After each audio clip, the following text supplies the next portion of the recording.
Class 6 Bihar board science की पुस्तक है जिज्ञासा, चैप्टर दूसरा, सजीव जगत में विविधता। तो आइए हम इस चैप्टर के सारे प्रश्नों को हल करते हैं। इसमें टोटल जो सवाल है 10 सवाल को सॉल्व करना है। पहला सवाल देखिए क्या है। यहाँ दो प्रकार के बीज दिए गए हैं, यहाँ देख पा रहे हैं आप। उनके पौधों की जड़ों और पत्तियों के सिरा विन्यास में क्या अंतर पाते हैं। ये पहला जो बीज है गेहूं का, दूसरा है राजमा का। देखिए गेहूं जो है वो एक बीज पत्री है और राजमा जो है द्विबीजपत्री है। तो एक बीज पत्री में समांतर सिरा विन्यास होंगे, उसकी पत्तियों पे ऐसे समांतर रेखाएं जाएंगी, जबकि राजमा के प्लांट के पौधे की पत्तियों पर जालिका रूपी सिरा विन्यास जाएंगी। देखिए आप बीज पत्र को समझिए कैसे होता है।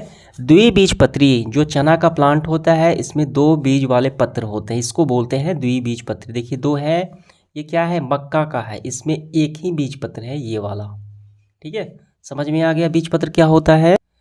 तो जो दो बीज पत्रों वाला होता है उसकी जो प्लांट के पत्तियां होती हैं उसमें देखिए जालिका जैसी ऐसी सिराएं यहाँ पे देख पा रहे हैं।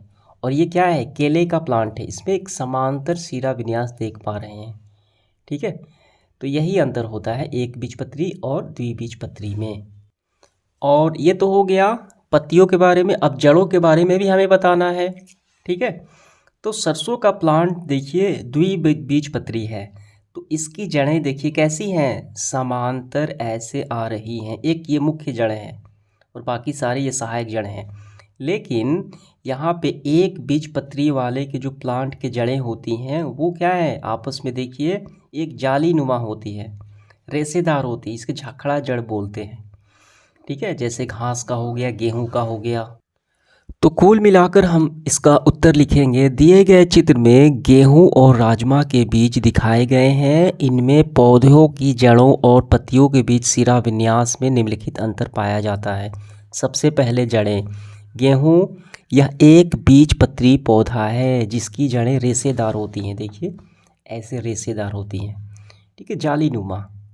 ठीक है, अब इसके बाद राजमा की बात करें, यह एक द्विबीजपत्री है पौधा है जिसकी जड़ें मूसला जड़ होती हैं। देखिए ये क्या है मूसला जड़ है, यहाँ पे एक मुख्य जड़ है और इसके बाकी सब सहायक जड़ें होती हैं, जैसे तैसे नहीं होती। ठीक है, जड़ों का हो गया। अब पत्तियों का सिरा विन्यास। गेहूं जब एक बीजपत्री है तो इसकी जो पत्तियों की सिराएं होती है समांतर होती है, इसे हमने देखा। ठीक है, एकदम समांतर होती है, केले का जैसा होता है ऐसे ऐसे। और राजमा की बात की जाए, इसकी पत्तियों की सिराएं विन्यास जालदार होती है, जैसे तैसे जाली नुमा होती हैं पत्तियों पे जो सिराएं होती हैं राजमा का। ठीक है, गुलाब का, उस सब का। तो ये आपका उत्तर हो गया, जड़ों का भी पत्तियों का भी। पूरा आपको यही उत्तर कर लेने हैं। इसके बाद देखिए आगे बढ़ते हुए दूसरा सवाल। नीचे कुछ जंतुओं के नाम दिए गए हैं, उनके आवास के आधार पर समूह बनाना है। ठीक है, चिन्हांकित खंड आ में जलीय जंतुओं, ए में क्या भरना है जलीय जंतुओं को चिन्हित करना है। खंड बी के थलीय जंतुओं को जो ज़मीन पे रहते हैं नाम लिखना है। खंड ग में दोनों आवास पे, ज़मीन पे भी, ठीक है ग में, और जल में भी, दोनों का लिखना है ग में। तो ये सारे दिए गए हैं देखिए, तो हमें इनमें भरना है। देखिए इसको हम इस प्रकार भरेंगे। आ समूह में जो जल में रहते हैं डॉल्फिन मछली, व्हेल मछली, ये दोनों जल में ही रहती हैं। इसके बाद ख पाठ में ये सभी ज़मीन में रहते हैं। ठीक है, ज़मीन पे घोड़ा, भेड़, गिलहरी, केंचुआ, कबूतर। अब इसके बाद जल में भी ज़मीन में भी गौ पाठ में भरना है। मेढक जल में भी रहता है ज़मीन में भी रहता है, मगरमच्छ भी हो गया, कछुआ। ठीक है, दोनों जगह रहते हैं। इस तरीके से हमने ये भर लिया। तीसरा सवाल है, मनु की माँ एक शाक वाटिका किचन गार्डन है। ठीक, किचन गार्डन है। एक दिन वह मिट्टी से मूली उखाड़ रही थी। उन्होंने मनु से बताया कि मूली एक प्रकार की जड़ है। एक मूली को सावधानीपूर्वक देखिए, ठीक है, और लिखे कि वह किस प्रकार की जड़ है। मूली के पौधे की पत्तियां में आपको किस प्रकार की सिरा विन्यास दिखाई देंगी। तो चलिए देखते हैं। देखिए इसका उत्तर हम ऐसे करेंगे, मूली एक मूसला जड़ वाला पौधा है। मूसला जड़ वाला क्या होता है, इसमें एक मुख्य प्राथमिक जड़ें होती हैं। देखिए ये मूसला जड़ है। मूली आप उखाड़ेंगे ऐसे वाइट निकलेगा, ये पूरा वाइट लंबा तक जाएगा और इसमें से ये धारी नुमा निकलेंगी, तो मुख्य जड़ कौन सा होगा, यही वाइट वाला हो गया। यानी एक मुख्य जड़ होती है और बाकी सब सहायक जड़ें होती हैं, तो इसको बोलते हैं मूसला जड़। तो मूली उसी प्रकार का होता है, मूसला जड़ वाला, ठीक है। इससे छोटी छोटी जड़ें निकलती है, प्राथमिक जड़ होती है। मूली के पौधे के मूसला जड़ जो प्रणाली होने के कारण इसकी पत्तियों में जालीदार सिरा विन्यास होती है, समांतर नहीं होती। पत्तियों में जो सिराएं निकलती हैं ऐसे जाली नुमा निकलती हैं, ठीक है, क्योंकि ये मूसला जड़ है। इसका उत्तर हमारा हो गया, जड़ का भी हो गया और पत्तियों का भी हो गया। 4 नंबर सवाल देखिए, नीचे दिए गए चित्रों में पर्वतीय बकरी, ये रही पर्वतीय बकरी, और ये मैदानी क्षेत्रों में पाए जाने वाली बकरी, जो आपके क्षेत्रों में ये बकरी मिलती है, ये पहाड़ों पर मिलती है, ठीक है। इनके बीच समानताएं, क्या क्या गुण दोनों में मैच कर रहे हैं, और अंतर, दोनों में क्या अंतर है, ठीक है, वो हमें देखना है। साथ ही ये भी बताना है कि अंतर का कारण क्या होता है। देखिए इसका उत्तर लिखेंगे, पर्वतीय बकरी और मैदानी बकरी में समानताएं पहले लिखेंगे। देखिए ध्यान से, दोनों बकरियों के बीच क्या होता है, 4 पैर तो होते हैं, दोनों में 4 पैर होते हैं, ठीक है। स्तनधारी होती है, यानी बच्चे को जन्म देती है दोनों बकरियां। दोनों बकरियां पौधे पर डिपेंड होती है, दोनों तो प्लांट ही खाती हैं, तथा दोनों के शरीर बाल से ढके हुए हैं। हालांकि कम या ज़्यादा है, लेकिन बाल से तो ढके हुए हैं। ये समानताएं हो गई। अंतर की बात करें तो पर्वतीय बकरी के जो शरीर होती है, इसके लंबे और घने बाल होते हैं, ऐसे देखिए, ताकि ये ठंड से बच सके। और वहीं मैदानी बकरी के शरीर के घने बाल और लंबे बाल नहीं होते हैं, जो गर्मी से ये बचाते हैं। इसको ठंडी से बचाने में मदद करते हैं लंबे, और इसको गर्मी से बचाने में मदद करते हैं। ये अंतर हो गया। अंतर का कारण देखिए क्या है, ये शारीरिक अंतर उसके रहने के भौगोलिक क्षेत्रों पर डिपेंड है। पहाड़ों पर रहती इसी वजह से इनके लंबे और घने बाल है, ये मैदानी क्षेत्र में रहती है इसीलिए, ठीक है। यानी भौगोलिक क्षेत्रों के निवास स्थान के कारण, जहाँ पर्वतीय क्षेत्र का ठंडा और मैदानी क्षेत्र का गर्म होता है, इसी कारण। ये हमारा उत्तर कंप्लीट हुआ। अब इसके बाद देखिए 5वां, पाठ में चर्चा की गई विशेषताओं के अतिरिक्त किसी अन्य विशेषता के आधार पर निम्नलिखित जंतुओं के 2 समूह बनाना है। गाय, तिलचट्टा यानी कॉकरोच, कबूतर वगैरह वगैरह, ये सारे दिए गए हैं। हमें कितने समूह बनाना है, 2 बनाने हैं। देखिए हम ऐसे बनाएंगे, एक जल में रहने वाले, एक अर्ध जल जीवी, और दूसरा स्थल रहने वाले ज़मीन पे, दूसरा वायु जल जीव, वायु पे रहने वाले। गाय ज़मीन पे रहती है, तिलचट्टा भी ज़मीन पे ही रहता है, ठीक है। तो ऐसे हम बनाएंगे, देखिए इस तरीके से। इन जंतुओं को उनकी जीवन शैली और आवास के आधार पर 2 समूह में विभाजित किया जा सकता है। पहला समूह जल जीव और अर्ध जल जीवी, ठीक है। यहाँ पे व्हेल मछली जल में रहती है मुख्य रूप से, और मछली भी, ये दोनों जल में ही रहती है। जबकि कछुआ जो है जल में भी और ज़मीन पे भी, अर्ध जल जीवी इसको हम बोलेंगे। दूसरा जो है स्थलीय और वायु जीव। स्थलीय में गाय, ज़मीन पे तिलचट्टा, कबूतर, ठीक है, और वायु जीव चमगादड़, देखिए छिपकली भी ज़मीन पे रहती है, ठीक है। टिड्डा भी कहाँ पे, ज़मीन पे, और वायु में भी उड़ता है, ठीक है। तो ऐसे आपको बना लेने हैं। अगला पॉइंट है हमारा क्वेश्चन, देखिए 6 नंबर, जनसंख्या के बढ़ने और मनुष्यों द्वारा अधिक सुविधाजनक जीवन की चाह में, जनसंख्या बढ़ेगी, मनुष्य अधिक सुविधा जीवन जो जीने की चाह उनमें बढ़ेगी, विभिन्न आवश्यकताओं की पूर्ति के लिए वनों की कटाई की जा रही है। यह हमारे आसपास के परिवेश को कैसे प्रभावित कर सकता है, ये वनों का काटना मनुष्य द्वारा। आपके विचार से हम इस चुनौती को निदान कैसे कर सकते हैं? तो सबसे पहले ये लिखना है कि क्या प्रभाव पड़ेगा इसका वनों के काटने से। तो हम इसका उत्तर लिखेंगे, वनों, जनसंख्या के बढ़ने और सुविधा की चाह में वनों की कटाई से हमारे परिवेश पर विनाशकारी प्रभाव पड़ते हैं, ठीक, जिनमें जलवायु परिवर्तन, ग्लोबल वार्मिंग, जैव विविधता का नुकसान, ठीक है। ग्लोबल वार्मिंग मतलब पृथ्वी का ज़्यादा गर्म हो जाना, जिससे जलवायु परिवर्तन होता है। जैव विविधता मतलब वनों में कई प्रकार के जीव जंतु रहते हैं, उसका विनाश हो जाता है। मृदा अपरदन, मिट्टी कट जाती है, ठीक है। जल चक्र में बाधा पहुंचती है, बाढ़ आती है, क्योंकि पानी जो है सीधे ज़मीन पे गिरेंगे, पेड़ तो रोकेंगे नहीं तो बाढ़ आएगी ही, आदि समस्याएं उत्पन्न हो जाती हैं।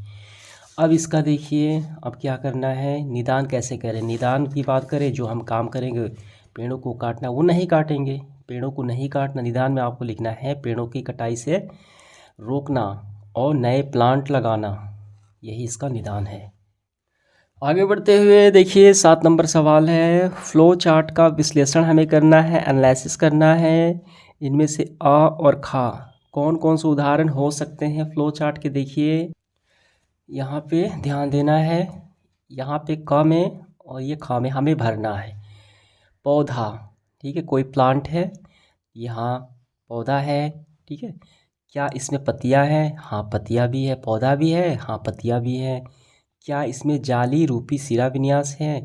ख में नहीं है और क में हाँ है। तो कौन सा होगा? देखिए क पार्ट में तो हम भरेंगे गुलाब का पौधा, क्या भरेंगे? गुलाब का पौधा। और इसमें भर लेंगे गेहूँ, क्या भरेंगे? गेहूँ। क्यों भरेंगे? देखिए गुलाब का पौधा है, हाँ पौधा है। इसमें पत्तियां हैं, गुलाब के प्लांट में पत्तियां भी होती हैं, हाँ होती हैं। क्या इसमें जालिका रूपी सिरा विन्यास होती हैं? हाँ होती है। इसके प्लांट के पत्तियों पर जालिका नुमा होती हैं, ऐसे सीधी नहीं होती, जैसे तैसे होती हैं। जबकि गेहूं में देखिए जालिका रूपी सिरा विन्यास होती है, नहीं, तो गेहूं में नहीं होती। ये दोनों तो हो गए, लेकिन सिरा विन्यास नहीं होती, इसमें समांतर होती हैं क्योंकि ये एक बीजपत्री है। समझ में आ गया? 8 नंबर सवाल देखिए, राज अपने मित्र संजय से तर्क करता है कि गुड़हल यानी अड़हुल पौधा का प्लांट आप देखेंगे लाल होते हैं, गुड़हल का पौधा एक झाड़ी है। संजय इसके स्पष्टीकरण के लिए कौन से प्रश्न पूछ सकता है राज से?